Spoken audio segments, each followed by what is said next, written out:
Hello and welcome to Creator Weekly Live from March 30th, 2025. I'm Peggy Kay, and today there's a whole bunch of updates for YouTube. There's updates for Twitch, Facebook, Instagram, and more if there's time. If you're here live, I'd love to hear what you think about this week's updates. Let me know, and I hope you're having a fantastic weekend. But let's get started. So there's a big update on YouTube this week. YouTube is changing the way they count views of shorts. Now, a shorts view will count the number of times the short starts to play or replay. The way shorts stats worked now previously is that a view was only counted when people actively started watching the short for a certain amount of time.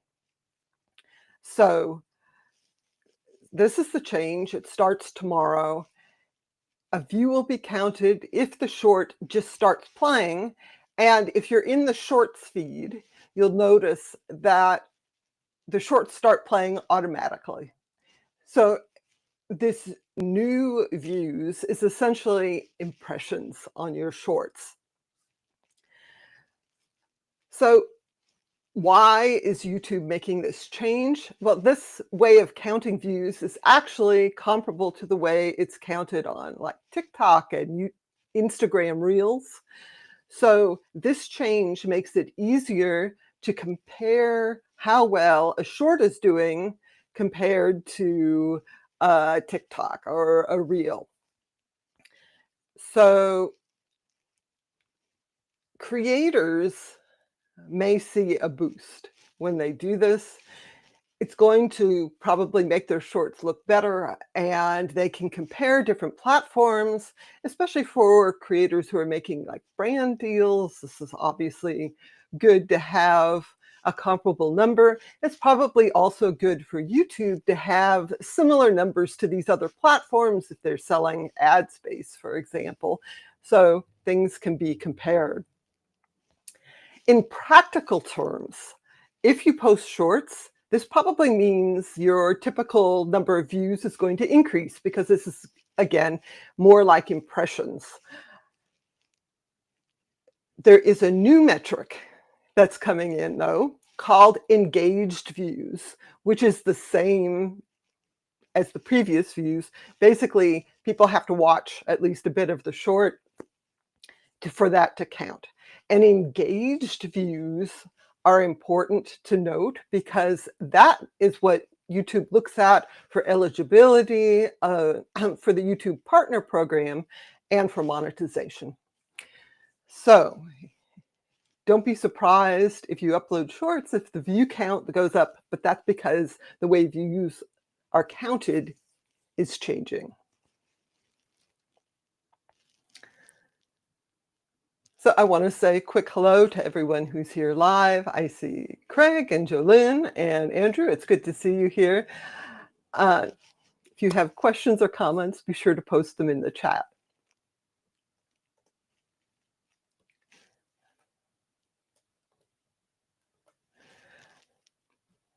So the next thing I wanted to talk about is how YouTube is running a test on notifications. Some people who have opted into all notifications for a channel will not actually get a push notification from that channel, like when a new video is uploaded, if they have not engaged with that channel recently. So YouTube says the reason why they're testing this is that viewers often turn on all notifications for a whole bunch of channels. And then when they start getting notifications, push notifications, like on their phone, from all these channels, it's overwhelming, it's too much, and they turn off push notifications completely. So that isn't great for anyone, and it means that they miss the notifications from those channels they're actually interested in. So they're testing with a small group of people what happens if they don't have a push notification for the channel that the person is not actually watching or otherwise engaging with. So, and I wanted to mention to folks that if you have a YouTube channel, you can actually see the data that kind of demonstrates this problem in your YouTube analytics. This is data from my channel. If you go into your YouTube studio, go to Analytics, and then click the Audience tab, and there is a card that shows subscriber bell notifications numbers. On my channel, 15.4% of subscribers have enabled all notifications. Great, right? But if you look at the percentage of subscribers who enabled all notifications and have YouTube push notifications turned on, that's only 3.7%, which is a much, much smaller number of people. So that's the problem in a nutshell, that people turn on all notifications and then they turn the notifications off. So it'll be interesting to see if this turns into a general thing that YouTube does for everybody, but that's what the experiment is for. If you're in the experiment, that may be why you're not seeing push notifications for certain channels that you haven't engaged with. Otherwise, send feedback if you have thoughts.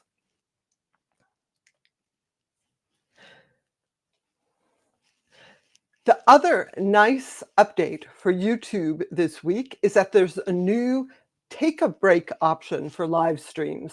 You set this up in Live Control Room on desktop. You can get there from YouTube Studio. You go in and you say you want to take a break for 1, 3, or 5 minutes. And then you can select a default video to show on the screen, upload your own video, and there's a countdown timer for the length of the break. It doesn't switch back to the live stream automatically. You have to actually go in and end the break manually. But anybody watching will see the rough countdown. Some viewers may see mid-roll ads when you do this. So if you are a live streamer and you feel like you want to take a break, and some gaming streamers, they're streaming for hours and hours. So of course they need to take a break occasionally. They can do this in Live Control Room. There's detailed instructions in the YouTube Help Center on how to set this up. I also have a link in this week's newsletter and blog post that's linked in the video description.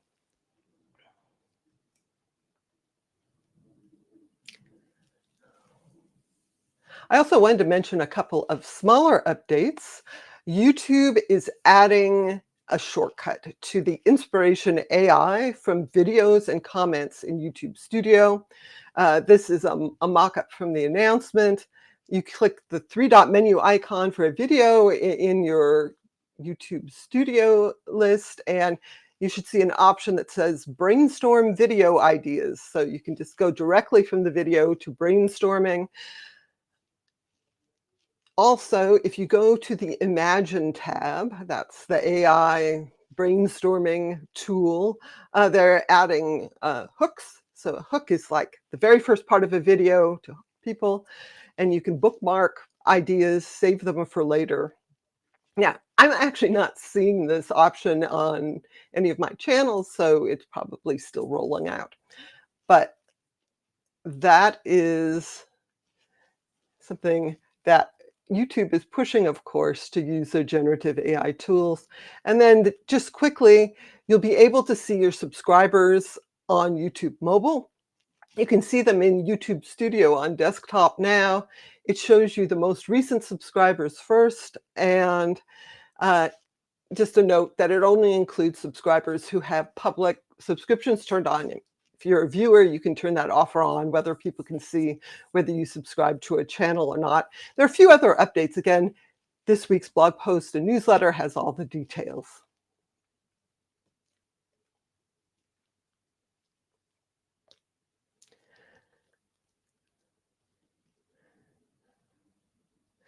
Mm-mm.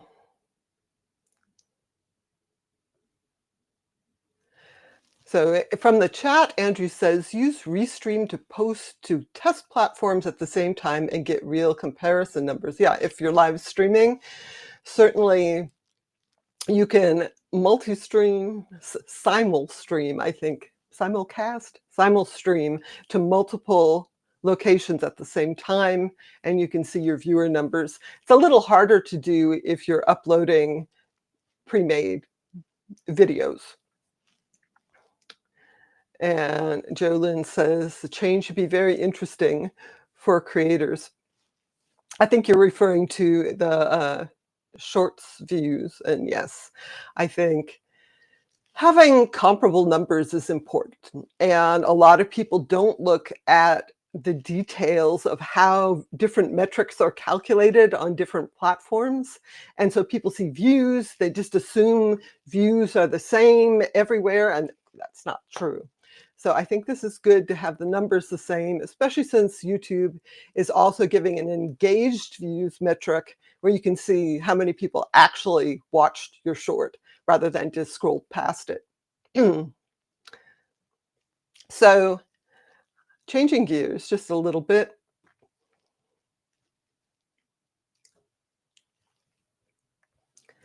Over on Twitch, they published advertiser-friendly guidelines to explain how content classification labels can affect monetization. So on Twitch, if your content falls into certain categories, you're required to add a label. They can change what people see, and of course, it affects monetization. It divides the labels into two categories, and it gives a little description of what the label means. They say some content many advertisers choose not to run ads on, like sexual themes, gambling, and politics and sensitive social issues, which they define as inflammatory or attacking political discussion. If you want to talk about politics, you may not be able to monetize. There's also other content that's eligible for ads by default, but some advertisers may choose not to run ads. That's like mature rated games or significant amounts of profanity. So if you're monetizing on Twitch, be sure to check this out. This can inform your choices on what kind of content you stream. It also explains how account suspensions may result in ads being removed for a period of time, even after the account is restored. So again, if you've had a suspension on Twitch, you should check this out and understand how this can affect your ads.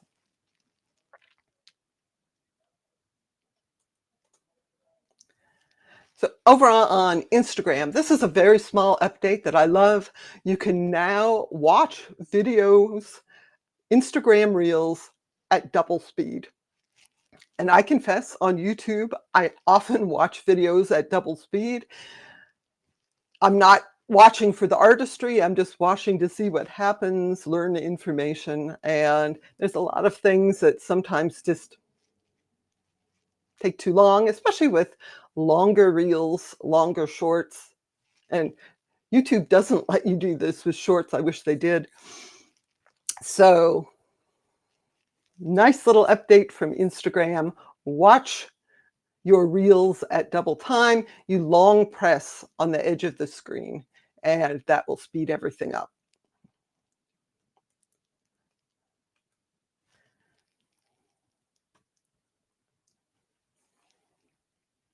And then the last update I wanted to really focus on is an update on Facebook. They say they are bringing back the magic of friends. And to do that, The Friends tab on Facebook is now going to be a feed of posts only from your friends, no recommendations, just, you know, in very back to the basics. Facebook says the reason for this is that connecting with friends has been a part of Facebook since it launched, but over the years, as Facebook evolved, they added all this other stuff, and the magic of friends has fallen away. I don't know why that makes me laugh. And so they have this new tab.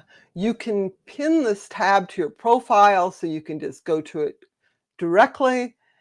There's instructions in the link how to do that.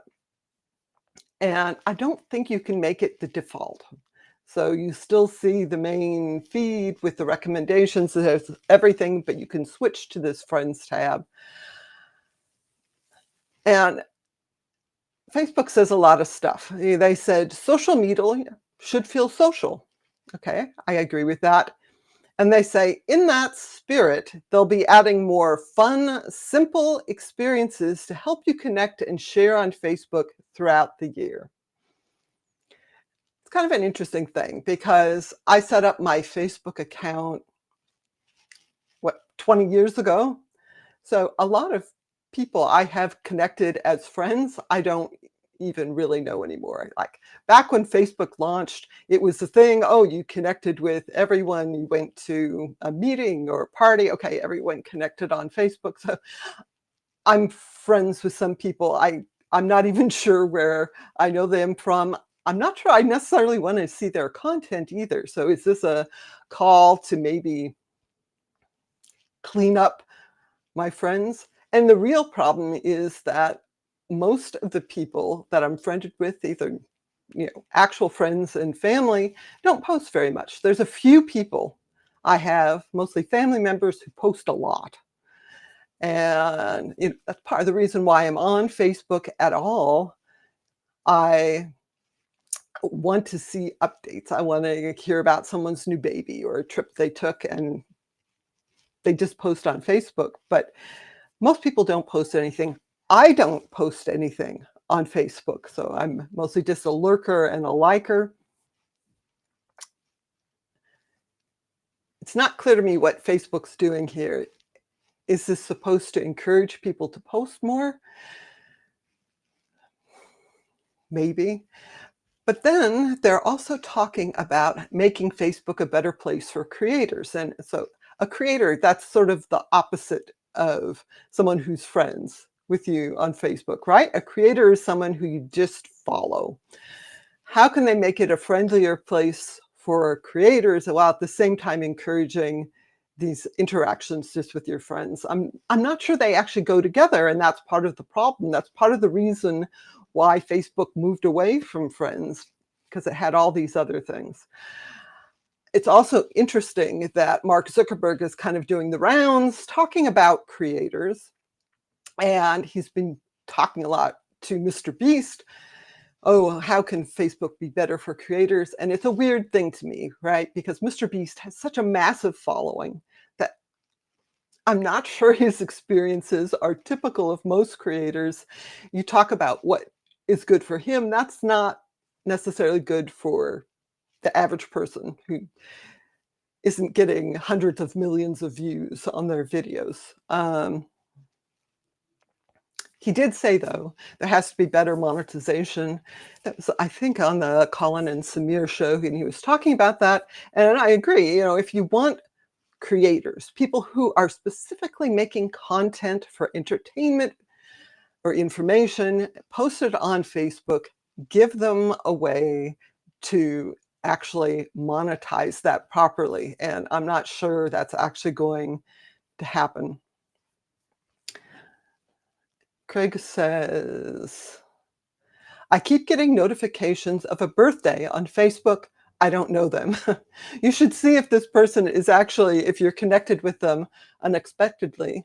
I have this weird thing on Facebook where someone signed up for Facebook with one of my Gmail addresses. And this is sort of a test account for me. It doesn't have my actual name in the email address or anything. But for some reason, and this person used this Gmail account actually to sign up for accounts on multiple platforms. They must think it's their email, but it's not, because I get all the notifications.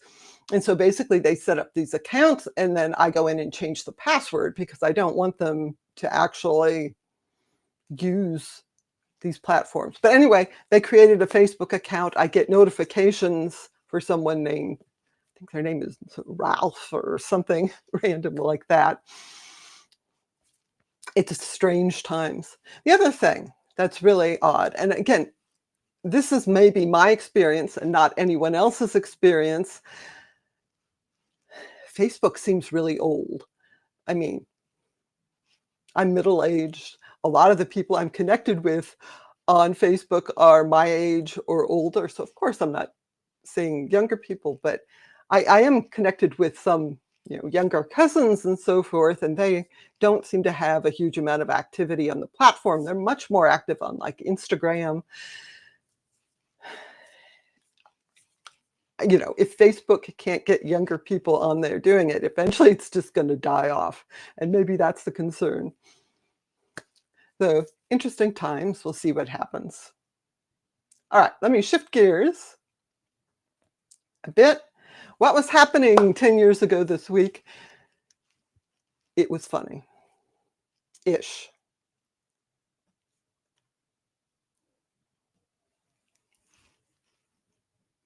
So 10 years ago this week, big tech companies created elaborate jokes and product Easter eggs for April Fool's Day. So April Fool. And Google was really big into doing this. These weren't just quick jokes. If you remember, go back, these were elaborate. They produced videos. They made detailed articles. They made changes to their products to put little Easter eggs in there. So it was a whole big thing. I'm going to add a playlist to the video description with some of the videos that are still available for these. But I was wanting to mention a couple that I thought were kind of amusing.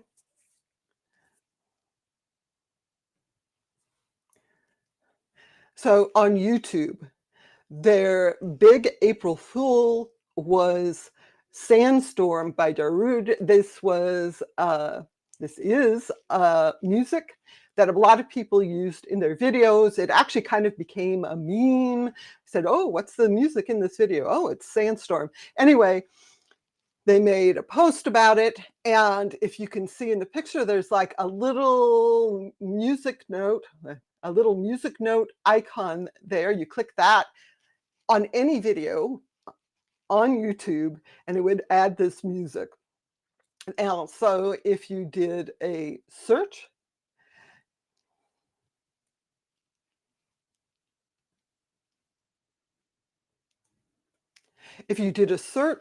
it would say, did you mean Darude? Sandstorm by Darude, So it was a whole thing. They changed the actual YouTube player for this. And it was amusing for the day. Over on Google Maps, they changed maps so that you could actually play Pac-Man on the maps. So that was fun. You can see here, a waka, waka, waka, waka, waka. Eat up the candies, are they? And it was the whole thing. They turned into ghosts. I'm sure some of you have played Pac-Man. And then if you did a search for com.google instead of google.com, it would show you the search results backwards. This was partly a promotion because Google Domains had launched in January, just a few months earlier, and this was their launch of the .google top-level domain. So enter com.google, it shows it backward. Google uses the .google domain today, for example, for their blog, which is blog.google. They also have the .youtube domain and so forth. Presumably only Google can use those. So honestly, even back in 2015, this was all a little bit cringy, right? And over the years, they basically stopped doing this. So you go fast forward to 2018, and there were far fewer announcements. Tech companies were under a lot of criticism at the time, just like today. And maybe it just didn't feel right to make these jokey things. And some of these April Fool's jokes backfired a little. For example, the whole com.google thing, they said that actually created security issues. It was just for a day. But you also look at things like what YouTube did. And so there was this well-known piece of music, but YouTube has such a massive user base, even in 2015, something known by a lot of people is also not known by a lot of people. So a lot of people would just get confused by these things, especially when they actually modified the video player. A lot of people saying, what the heck is going on there? And so time goes on, 2019, there were fewer jokes. And then, of course, 2020, April 1st, 2020 was just a couple of weeks after everything shut down because of COVID, and it was really not appropriate for tech companies to make these elaborate jokes. And since then, they just haven't come back. Will we see some April Fool's jokes in a couple days? We might. Probably not from Google. I'll mention that in 2024, there were a couple April Fool's jokes. The Threads and Blue Sky, sort of the new platforms on the block, each posted a little joke. Blue Sky, it was shorts by Blue Sky, and they were actual shorts. On Threads, it was like, here's scratch and sniff posts, silly, right? On X, they were trying to be funny, and their joke was to announce that they were making DMs and drafts public. They posted this, and then people actually wondered if they were actually going to do this. And this is the times we live in where it's hard to tell the difference between a stupid joke and actual stupidity. So that kind of kills the fun, right? We'll see if any platforms post something truly funny on April 1st this year. I could use some laughs. I guess we'll find out. I want to say hi to Nina, who just said hello, and of course mentioned that we have another live stream on the On eBoard channel immediately after this one. There'll be an automatic redirect, so you can learn 3 tips in 10 minutes. I've got a good tip for everybody this week, something practical that you can use. So thank you for joining me today. I appreciate it. Have a fantastic week, and I will see you again next Sunday.